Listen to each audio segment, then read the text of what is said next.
할렐루야. 아멘. 아멘. 제가 1부 때는 미처 말씀을 못 드렸는데 우리 취임 감사 예배에 대해서 너무 우리 성도님들에게 감사드린다는 말씀을 꼭 드리고 싶었습니다. 제가 너무나 그 순간순간이 은혜가 되고 감동이 되어서 와서 진심으로 제가 저를 담임 목사로 이렇게 받아주셔서 감사합니다 이렇게 인사를 해야 되는데 저한테 한 분 한 분 오셔서 와주셔서 감사합니다 이렇게 인사를 하셔서 제가 몸둘 바를 몰랐고요. 모든 찬양, 우리 오케스트라, 순서마다 얼마나 많은 분들이 땀을 흘리시고 고생을 하셨는지 제가 그 자체가 감동이 되었고, 또 한편으로는 우리 교회가 성도님들이 마음을 먹으면 이렇게 어려운 일도 다 해내는구나, 그런 감동도 있어서 앞으로 우리 아틀란타 한인교회를 통해서 하나님이 하실 일들이 더욱 기대가 되는 시간이었습니다.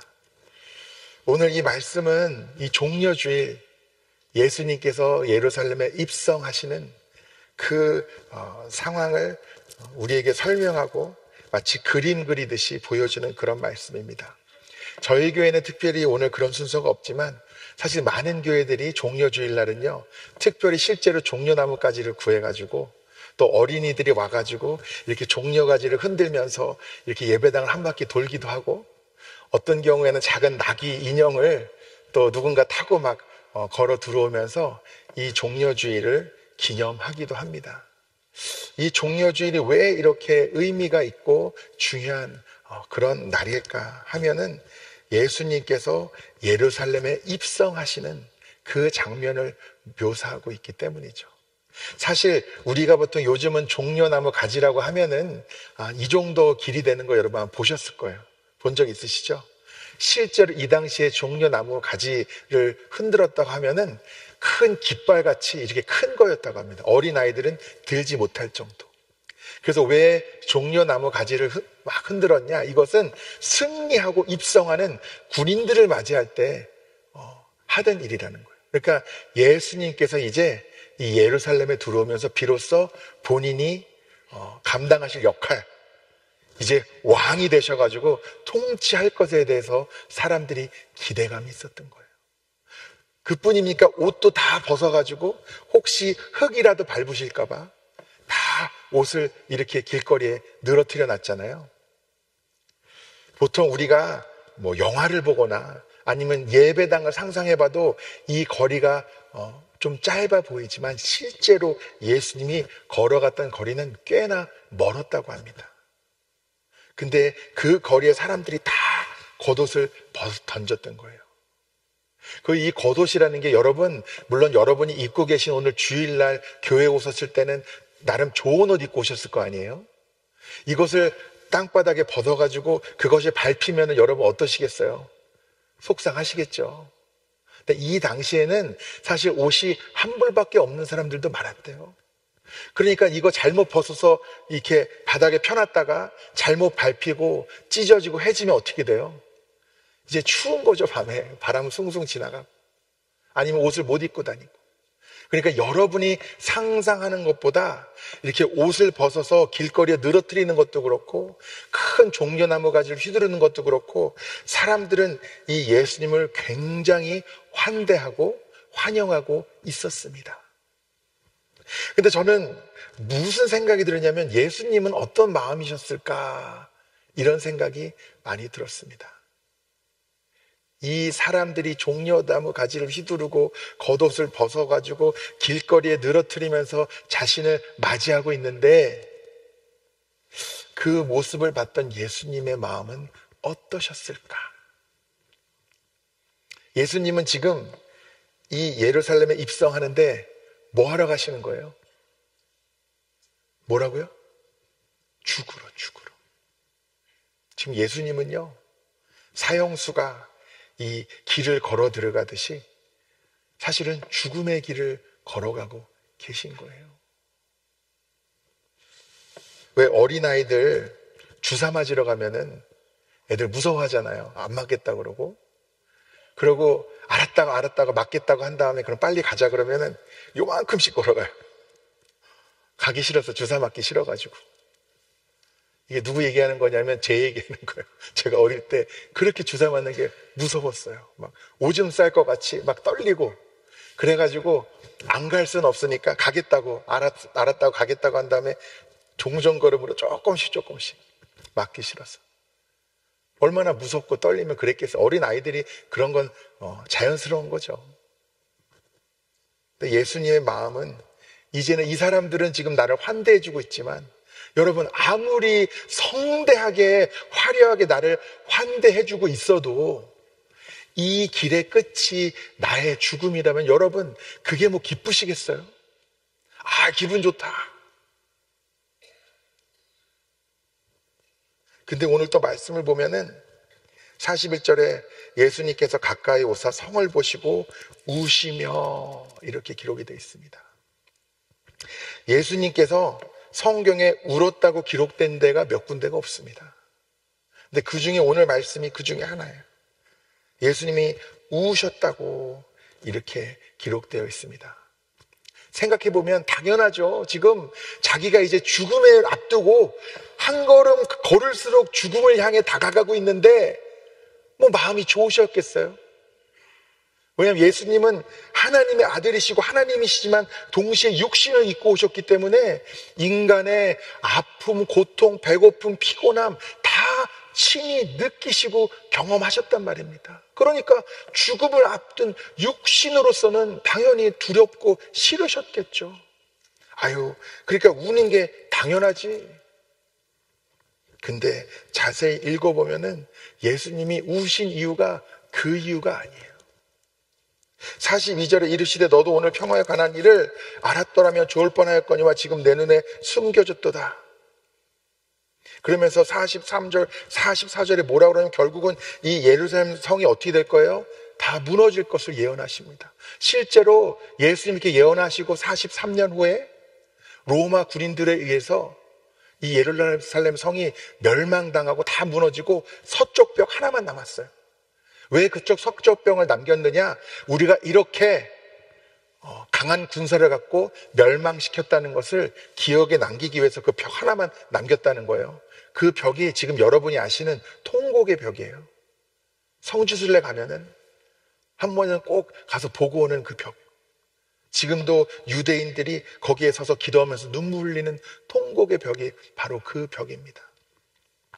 예수님이 눈물을 흘리셨던 이유는 내가 이제 곧 죽음을 앞두고 있기 때문에 인간으로서 상상할 수 없는 가장 치욕스럽고 고통스럽고 가장 부끄러운 그 죽음을 내가 이제 곧 맞이할 것이기 때문이 아니라 아무리 전하고 전하여도 깨닫지 못하는 이 유대인들의 강팍함 때문에 예수님은 그래서 할 수 없이 이제는 무너질 수밖에 없는 이 예루살렘 성과 그 사람들을 생각하며 예수님은 눈물을 흘리셨던 거예요. 암탉이 알을 품듯이 예수님은 계속 이 영혼들을 품고 싶으셨습니다. 근데 끝까지 강팍하게 예수님을 거부하고 오히려 예수님을 죽음의 길로 이끌었던 이 유대인들의 죄된 모습과 고집스러운 모습이 저와 여러분의 모습임을 기억하시기 바랍니다. 이것이 예수님의 사랑이에요. 죽음을 앞두고 이제 내가 겪을 고초와 고난과 죽음을 고민하고 묵상하는 것이 지극히 당연한 이침에도 불구하고 그 순간에도 저와 여러분을 위해서 우셨던 그 주님의 한없는 사랑을 여러분 기억하시기 바랍니다. 그리고 지금이라도 조금 내 마음의 강팍함으로 고집스러움으로 그 주님의 은혜와 사랑을 내가 온전히 받아들이고 있지 못하다고 한다면 여러분 오늘 그 묶인 것이 모두 다 풀어지고 주님의 은혜가 여러분 가운데 온전히 부어지시기를 축복합니다.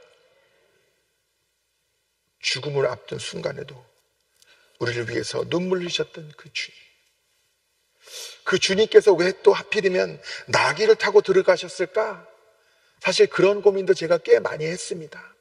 나귀 중에도 어떤 나귀였어요? 새끼 나귀. 그것도 사람을 한 번도 태워본 적이 없는 나귀였답니다.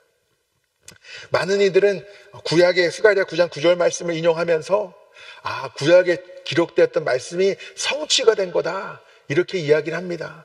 그거는 당연하게 이해하겠는데 그러면 왜 거기에는 나귀, 새끼 나귀라고 기록이 되어 있을까? 애초에 왜 백마라고 기록이 되어 있지 않았을까? 왜 조금 더 튼튼하고 위험 있는 그런 모습으로 예수님이 들어오지 않으셨을까?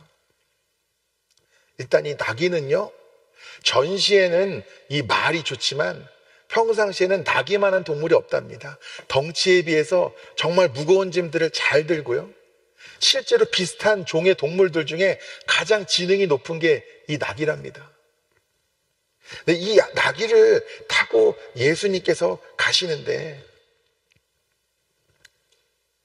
이 나귀의 모습을 보면서 한 번도 타지 않은 이 나귀는요, 정결함, 거룩함을 상징합니다. 그렇기 때문에 정결한 모습으로 내가 산 제물이 되어서 예루살렘을 향해서 이 나귀를 타고 들어가셨던 주님. 왜 나귀를 타실 수밖에 없었을까 했을 때 주님께서는 애초부터, 태어나시는 그 순간부터 지극히 낮은 곳으로, 낮은 모습으로 오셨다는 것을 제가 기억하게 되었습니다. 예수님이 어디서 태어나셨죠? 말구요. 우리가 네이티비티 씬 이런 거 만들어가지고 교회 앞에 놓고 그럴 때는 멋있잖아요. 실제로 말구에 가면은 어떻습니까? 냄새나죠.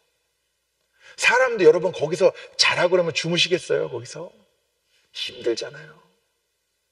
하필이면 수많은 곳에서 예수님은 이 땅에 오시는데 하나님의 아들이 그렇게 낮고 냄새나고 천한 곳에 태어나셨을까? 그 이유와 오늘 나귀 새끼를 타고 예루살렘에 입성하셨던 이유와 똑같은 겁니다. 애초에 예수님은 이 세상 가장 강한 나라에서 가장 높은 자리로 태어나셔서 세상 권력과 힘과 능력과 방법으로 군림하려고 이 땅에 오신 것이 아니었습니다. 가장 낮은 자리에 가장 천하고 약하고 볼품 없는 모습으로 태어나서 하나님의 일은 이렇게 낮은 자들과 약한 자들을 통해서 나타나고 이루어진다는 것을 우리에게 몸소 보여주신 것입니다. 여러분 스스로 생각할 때 하나님의 사명을 감당할 자격과 역량이 되신다고 생각하십니까? 여기 있는 모든 분들을 하나님이 부르셔가지고 사명을 맡기시는 건 분명한데 여러분 아멘입니까? 저와 여러분은 모두 하나님의 부름을 받은 자들이고 하나님이 저와 여러분에게 특별히 주신 사명이 다 있습니다. 여러분 그렇게 믿으세요? 근데 문제는 뭐냐면 내 자신을 생각하면은 그 사명을 감당할 만한 능력도 없는 것 같고 자격도 안 되는 거예요. 누구 얘기하는 거예요? 제 얘기하는 거예요.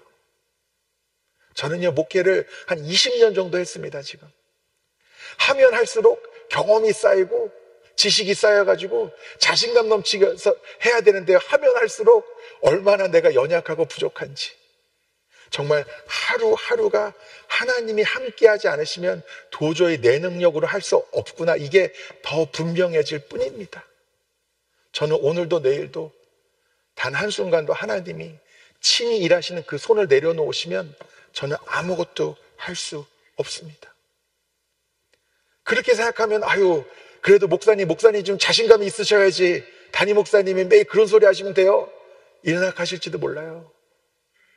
근데 여러분, 제가 제 입으로 저는 자신 있습니다, 저는 잘할 수 있습니다 라고 말하는 그날이 여러분이 저를 위해서 가장 간절하게 기도하셔야 될 때임을 깨달으시기 바랍니다.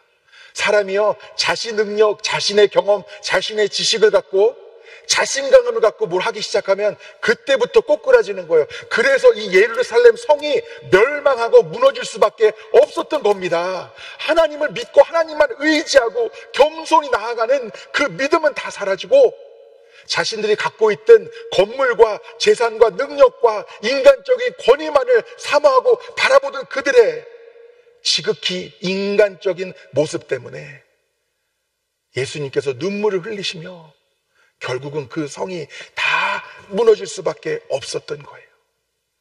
나의 연약함이 철저하게 깨달아질수록 하나님이 나를 통해서 역사하실 수 있는 것도 크다는 것을 여러분 깨달으시기 바랍니다. 그러니까 무슨 얘기냐면 여러분 자신을 볼 때도 또 때로는 주변을 볼 때도 우리는 사람을 보면서 사실은 외모를 보고 많이 판단을 합니다. 아유, 저렇게 연세 드신 분들이 이제 뭘 하시겠어? 아, 저분은 저렇게 매일 가난해가지고 무슨 일을 하시겠어? 아, 저분은 배운 게 적은데 뭘 하시겠어? 저 어린아이 쬐끄만 꼬마가 뭘 하겠어? 우리는 그런 것들로 사람이 잘하고 못하고를 판단합니다. 그러나 여러분, 오늘 말씀대로라면 하나님께서는 지극히 작은 자, 우리는 신경 쓰지도 않았던 그 어디에선가 그 누군가를 통해 하나님의 놀라운 일들이 이루어지는 거예요. 그러니까 여러분이 지금 생각할 때, 아, 우리 아틀란타 한인교회가 지금 능력이 넘쳐 흐르고 모든 것이 풍족할 때 하나님의 역사가 나타나는 게 아니라 정말 누구보다도 많은 눈물과 아픔과 고통을 겪고 다 무너진 것 같고 이젠 아무것도 할 수 없을 것 같은 그 연약한 순간에 하나님이 그 사람을 통해서 그 교회를 통해서 일하시는 것을 여러분 깨달으시기 바랍니다. 저는 이 나귀가 이날 어떤 기분이었을까 이런 상상도 좀 해봤어요. 왜냐하면 여러분 그 옷을 예수님은 직접 밟지 않으셨어요. 그렇죠? 그 옷을 직접 밟은 건 누구예요? 나귀가 밟았죠. 그러니까 까딱 잘못하면은 사실 내 등 뒤에 타고 계신 예수님이 지금 영광을 받고 계신데 이거 좀 미련한 낙이었으면 아, 이 사람들이 나를 이렇게 높여주는구나, 내가 걷는 이 길에 옷을 깔아주는구나 착각할 수도 있는 거예요.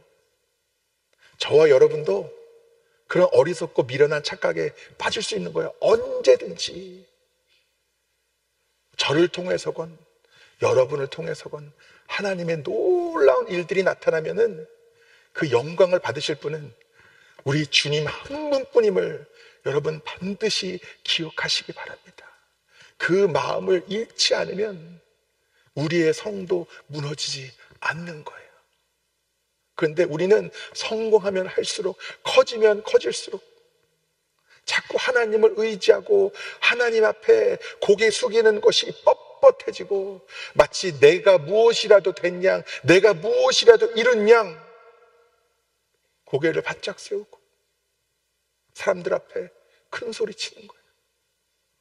그러나 예수님께서 이 나귀, 그것도 새끼, 그것도 한 번도 사람을 태워보지 않은 이 나귀 새끼를 타고 들어오신 것은 가장 작고 연약하고 낮은 자를 통해 일하시겠다는 것을 우리에게 보여주신 것입니다. 수년 전에 한 14년, 15년 거의 된 것 같아요. 제가 버지니아에 있는 덤프리스 연합감리교회에서 청소년 사역을 하고 있었습니다. 그때도 종려주일이 다가오면서 그때 저희 첫 아이가 한 2살 정도 됐었던 것 같아요. 2-3살. 지금은 덩치가 아주 큽니다. 저랑 비슷하게 생겼어요. 키도 더 크고. 근데 그때는 믿거나 말거나 아주 작고 귀엽고, 아주 미소년이었어요. 저희가 오랜 시간 기다리다가 하나님이 주신 아이였기 때문에 나름 굉장히 지극정성으로 아이를 키웠고, 그때도 이 예수님이 그 예루살렘 성에 입성하시는 것을 저희 집에 있는 모든 어린이 성경을 막 다 읽어주고 그림을 보여주면서 가능한 한 아내와 함께 최대한 그럴듯하게 재현을 했습니다. 그래서 막 그 옷장에서 옷도 다 꺼내가지고 막 바닥에 전체 다 깔고, 그러니까 아이가 그 이야기에 눈이 이렇게 커지면서 막 빠져가지고 자기도 한번 해보고 싶다는 거예요. 그래가지고 그 당시에 이제 우리 아이를 업어주거나 안아주거나 목마를 태워주는 건 누구 몫이에요? 제 몫이죠, 제 몫. 그러니까 제가 뭘 했겠어요? 이렇게 엎드렸죠. 여러분이 보시기에 민망할 그런 모습으로 엎드려서 이제 타라고 한 바퀴 이제 돌려고 그랬죠, 우리 살던 아파트를. 근데 제 아이가 갑자기 자기가 엎드리더니 자기가 나기를 해야 된다는 거예요. 왜 그러냐니까 자기가 예수님을 태우고 싶다. 지금은 아마 기억도 못할 거예요. 근데 제가 그때 받았던 감동은 정말 엄청났습니다. 이 어린 아이의 순수한 영혼 가운데 하나님이 주시는 믿음이 있구나. 어떤 믿음이냐면 그냥 아무것도 모르지만 내가 예수님을 태우고 싶다. 이런 마음이 그 어린아이의 마음속에 부어졌던 거예요.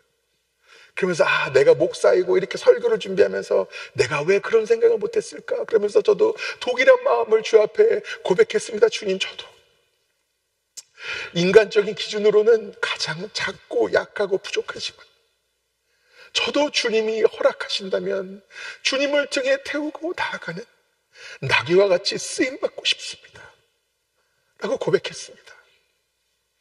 여러분 어떠신가요?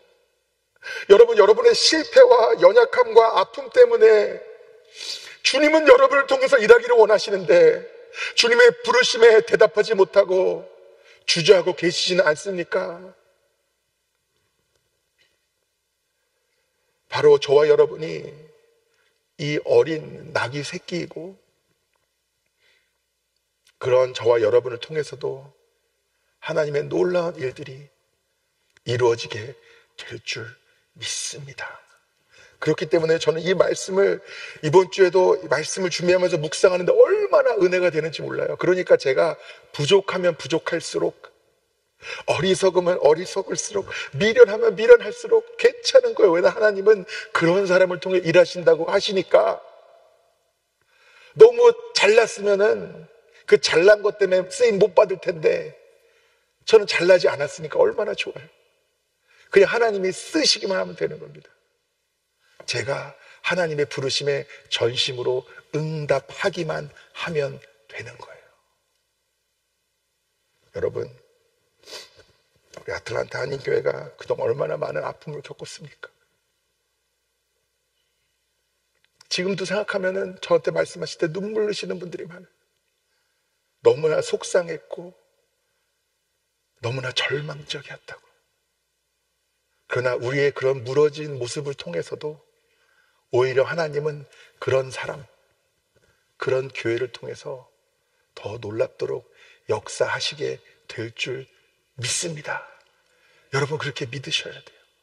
그리고 이제는 나의 상황과 나의 환경의 문제들이 나를 속박하고 하나님에 다가가는 것을 가로막는 것이 아니라 오히려 그것을 통해 더 전심으로 주 앞에 나아가야 합니다. 여러분, 우리 사순절은 철저한 자기의 죽음, 나는 죽고 예수님이 내 안에 살아계시는 것에 대해서 제가 말씀드렸었잖아요. 기억하십니까? 이제 한 주 남았어요. 오늘을 필두로 이제 고난주간이 시작됩니다. 여러분, 새벽기도 나오셔서 또 형편이 안 되시면 댁에서 함께 우리 간절히 기도하기 원합니다. 여러분, 건강에 이상이 없으시면 금식도 좀 하시고요. 어떻게 하면은 나는 죽고 나는 철저히 연약해지고 주님이 내 안에 살아계시고 역사하시는 그 믿음의 길 위에 설 수 있는지 여러분 치열하게 몸부림치시기를 축복합니다. 이번 주 여러분을 위해서 예비하신 하나님의 은혜, 우리 아틀란타 한인교회를 위해 예비하신 하나님의 특별한 은혜가 있으신 줄 믿습니다. 그 기도의 자리에 때로는 우리의 육신은 떨어져 있을지라도 한 마음, 한 믿음으로 우리의 연약함을 온전히 내려놓고 주 앞에 나아가, 주님, 이 연약한 자, 이 병든 자, 이 무너질 대로 무너진 자를 통해서도 주님이 일하기를 원하신다면 나를 주님 앞에 드립니다. 주님, 나를 통하여 일하여 주시옵소서. 이것이 저와 여러분의 고백, 우리 아틀란타 한인교회의 신앙의 고백이 될 줄 믿습니다. 주님이 예루살렘 성에 입성하시듯이 온전히 저와 여러분의 마음에 들어오셔서 이제는 주님께서 그저 우리를 생각하실 때 눈물 흘리시며 안타까워하는 믿음의 모습이 아니라 이제는 주님을 등에 태우고 주님이 인도하시는 대로 나아가 주님의 거룩한 계획과 일에 쓰임받는 저와 여러분이 될 줄 믿습니다. 다 같이 기도하시겠습니다. 사랑과 은혜가 풍성하신 주님, 우리의 연약함을 다 주 앞에 내려놓습니다. 이 모습을 안타까워하시며 주님, 십자가를 지기까지 사랑하시고 치유하시고 회복시키신 주님의 사랑과 은혜를 이 시간 온전히 누리기를 원합니다. 우리 가운데도 믿음을 주셔서 이 낮은 자, 약한 자를 통해서 오히려 더 놀라운 일들을 맡기시고 통하여 일하실 주님을 우리가 믿음으로 붙잡게 하여 주시옵시고, 우리의 기도와 우리의 순종을 통해 주님의 놀라운 뜻과 나라가 이 땅 가운데 이루어지는데 저희가 쓰임받을 수 있도록 축복하여 주시옵소서. 주 예수 그리스도의 이름으로 기도드리옵나이다. 아멘.